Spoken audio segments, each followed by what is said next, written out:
तो आज के वीडियो में हम लोग प्रश्न सॉल्व करेंगे। प्रश्नावली 14.1 का चौथा प्रश्न, एक्सरसाइज 14.1 का फोर्थ क्वेश्चन है और चैप्टर आपका सांख्यिकी, जैसे कि आपको पता है। तो आज के इस सवाल में सेम वही चीजों में हमेशा बोलता हूं कि इस सवाल में आपको वही देखना है कि आपने कौन सी विधि लगानी है। तो बच्चों साफ साफ और क्लियर विधि है। मैं तो हमेशा पग विचलन विधि का प्रयोग करता हूँ, क्योंकि पग विचलन विधि का प्रयोग तभी किया जाता है जब आपके पास सवाल जो है टफेस्ट हो, यानी कि टफ से टफ लगता है। और मैं ये मानता हूँ, मैं ये मान चलता हूँ कि जितने भी सवाल है सब टफ ही है। वो तो खैर आपको सवाल, जब आप सवाल सॉल्व कर रहे होंगे, क्योंकि सवाल सॉल्व करते आपको क्या करना होता है, मेन कॉमन चीज तो आपने निकालनी होती है। जैसे एक माध्यमान निकालना होता है, फ्रीक्वेंसी बारंबारता आपको दी रहती है, ठीक है, और वर्ग अंतराल भी आपको दिया रहता है। तो ये इन्हीं इनपुट से आपको पता चल जाता है कि आपने कौन सी विधि का प्रयोग करना है। तो इनको देखते हुए मैं हमेशा ये सोचता हूँ कि टफ ही दिया होगा तो मैं पग विचलन विधि का प्रयोग करूंगा। वैसे आप कल्पित माध्य विधि का प्रयोग भी कर सकते हैं। तो चलिए पहले सवाल को पढ़ लेते हैं, समझ लेते हैं, उसको फिर उसका क्या करते हैं, सॉल्व करते हैं।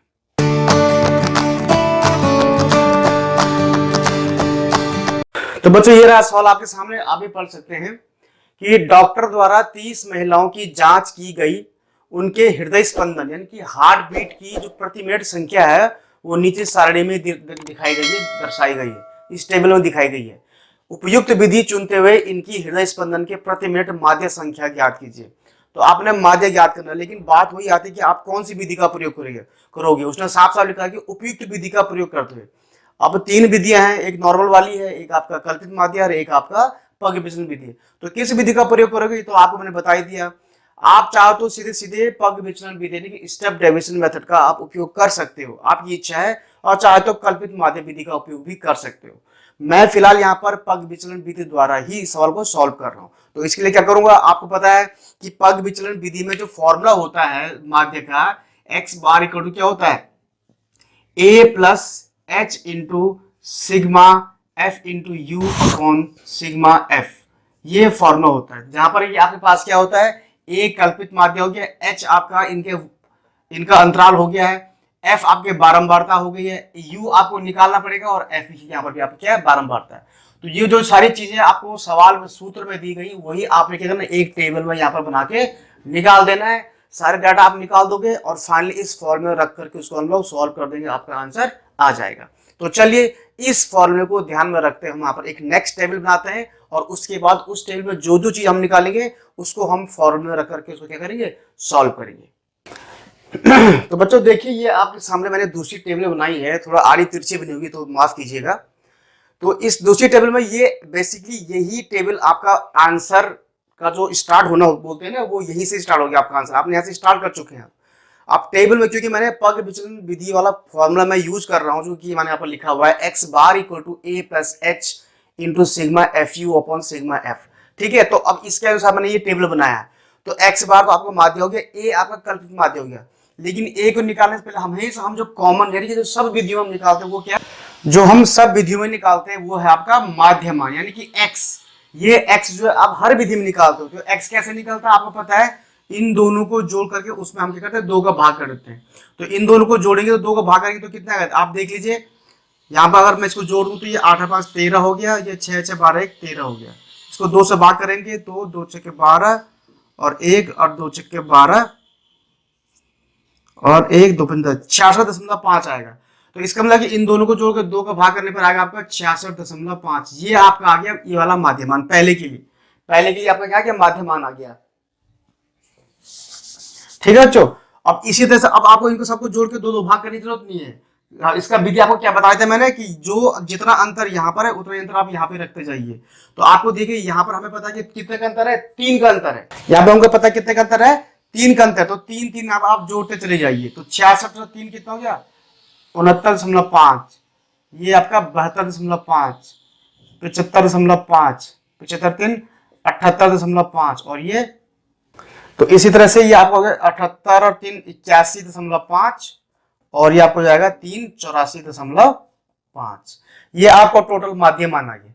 बस इसी में से हमने कल्पित माध्य मानना है एक को। तो मान लीजिए देखो ये 3 नीचे हैं और ये 3 ऊपर के हैं, तो ये बीच वाले को मैंने कल्पित माध्य मान लिया। इसी तरह से मानते हैं तो ये आपका 75.5 हो गया।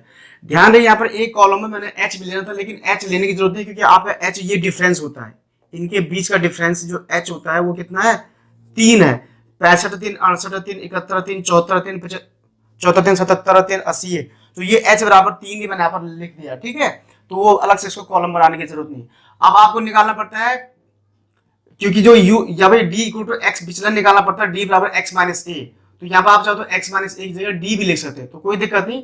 तो मैं यहाँ पर x माइनस ए निकाल रहा हूँ। तो x माइनस ए माने कि इस पूरे x में से ये 75.5 घटाना है। तो मैं यहाँ पर सब एक साथ घटा कर लिख रहा हूँ, उसके बाद हम फिर आगे क्या करेंगे, सॉल्व करेंगे।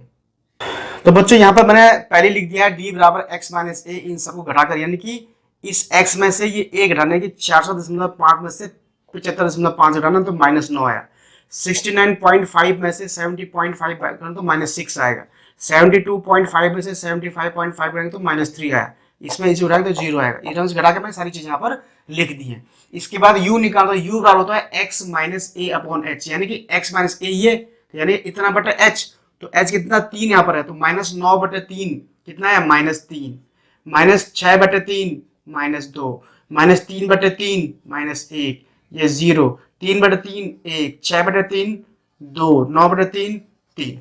तो इस तरह से ही हमारे पास छोटी छोटी संख्याएं आ गई हैं। अब हम गुणा भाग आसानी से कर सकते हैं, क्योंकि अगर हम कल्पित माध्य विधि का यूज करते तो यहाँ पर हमको थोड़ा सा प्रॉब्लम हो सकती थी। खैर कोई नहीं। अब हमारे पास है f इंटू यू, यानी कि बारंबारता और u का गुणा। तो बारंबारता आपके पास ये रहा, 2 गुणा गया -3, 4 गुणा गया -2। अभी आसानी से गुणा हम लोग कर पा रहे हैं, क्योंकि अगर बड़ी संख्या होती तो गुणा करने में दिक्कत होती। तो सिंपल है, 2 गुणा के -3 कितना हो गया, -6, 4 गुणा के -2 -8, 3 -3 ये 0, ठीक है। 8 गुणा के 0 0, 7 गुणा के 1 7, 4 गुणा के 2 8, 2 गुणा के 3 6। और फॉर्मूले के हिसाब से हमको सिग्मा एफ यू चाहिए, यानी कि एफ यू जो है इसका सिग्मा चाहिए। तो इसका अगर सिग्मा एफ यू निकालेंगे तो ये बराबर कितना आएगा, देखिए 8 6 14 7 21, 21 में से 3 गया आपका, 18 में से 8 गया 10, 10 में 6 गया 4। तो ये सिंपली आपका कितना गया, 4 आ गया। और सिग्मा एफ भी आपको फॉर्मूले में चाहिए होता, आप देखिए सिग्मा एफ यहाँ पर है। तो सिग्मा एफ आपको ऑलरेडी कितना 30 उसने सवाल में दे भी रखा, ऊपर सवाल में 30 दे रखा, इसको जोड़ेंगे तो भी 30 आएगा। 4 और 2 6 3 9 8 17 7 24 और 28 तो 30 हो गया। बस बात खत्म। अब हम फॉर्मूले में रखेंगे, तो फॉर्मूले में के हिसाब से अगर हम प्रति मिनट माध्य ज्ञात करना है तो x बार बराबर हो जाएगा a। आप ध्यान देखिए x बार बराबर a, और a हमने क्या माना था, 70.5 पॉइंट 75.5 माना था। तो 75.5 प्लस h का मान हमने 3 निकाला था, आप देखिए, तो इंटू 3 सिग्मा एफ यू 4 अभी आपके सामने निकाला, और अपॉन सिग्मा एफ अभी आपके सामने 30 दे रखा सवाल में। तो बस ये सवाल सॉल्व करना है। तो x बार बराबर 70.5 प्लस 3 10 के 30 हो गया, तो ये 4/10 आया। तो ये बराबर 70.5 प्लस 0.4, 10 का भाग करना 0.4 हो जाएगा। तो ये आपका 5 और 9, तो यानी कि 75.9 ये आपका क्या, आपका आंसर है। तो आंसर क्या था आपका, कि हृदय स्पंदन के प्रति मिनट माध्य संख्या ज्ञात करनी है। तो जो कि आपका कितना है, 75.9, 75.9। होप आपको पूरा यहाँ पर दिखाई दे रहा हो सवाल जो भी लिखा हुआ है। तो इस प्रकार से आपने यहाँ पर इस टेबल में जो जो चीज आपको फॉर्मूले में चाहिए थी वो चीज आपने यहाँ पर निकाली। तो this was the very simple question, बहुत सिंपल क्वेश्चन था। पर मैं हमेशा एक तरह बोलूंगा कि आपको उपयुक्त विधि का उपयोग करना है। क्या करना है, कैसे करना है, वो मैंने आपको बता दिया। क्योंकि सवाल में कई बार पूछता भी है कि आप किस विधि का उपयोग कर रहे हैं और क्यों कर रहे हैं। तो मैं हर प्रश्न का यही जवाब होता है कि अपने जो हमारी कैलकुलेशन प्रक्रिया है, गणना करने की जो प्रक्रिया है, उसको सरल करने के लिए हम क्या करते हैं, उपयुक्त विधि का प्रयोग करते हैं। और इसमें सबसे उपयुक्त विधि मैं जो यूज करता हूँ वो पग विचलन विधि है। आपने देखा होगा अभी तक मैंने जितने भी सवाल सॉल्व किए हैं सब पग विचलन विधि यानी कि स्टेप डेविएशन मेथड से किए। तो उम्मीद करता हूँ ये आपको सवाल समझ में आ गया हो कैसे सॉल्व करना है। आप इसी तरह से अपनी प्रैक्टिस करते रहिए और इसमें पारंगत हो जाइए। तो अगर आपको अभी भी कोई क्वेश्चन पूछना है, कोई डाउट हो, आप नीचे कमेंट्स बॉक्स में कमेंट्स करके पूछ सकते हैं, चाहो तो डायरेक्ट व्हाट्सएप भी कर सकते हैं। जिन बच्चों ने अभी चैनल सब्सक्राइब नहीं किया वो प्लीज सब्सक्राइब कर लीजिए, और सब्सक्राइब करने के बाद बेल आइकन को ऑल पे जरूर क्लिक कर दीजिए, जैसे कि सामने तीर का निशान बता रहा है। जल्दी मिलूंगा एक नए वीडियो में एक नए क्वेश्चन के साथ, एक नए ज्ञान के साथ। तब तक मुझे अनुमति दीजिए। धन्यवाद।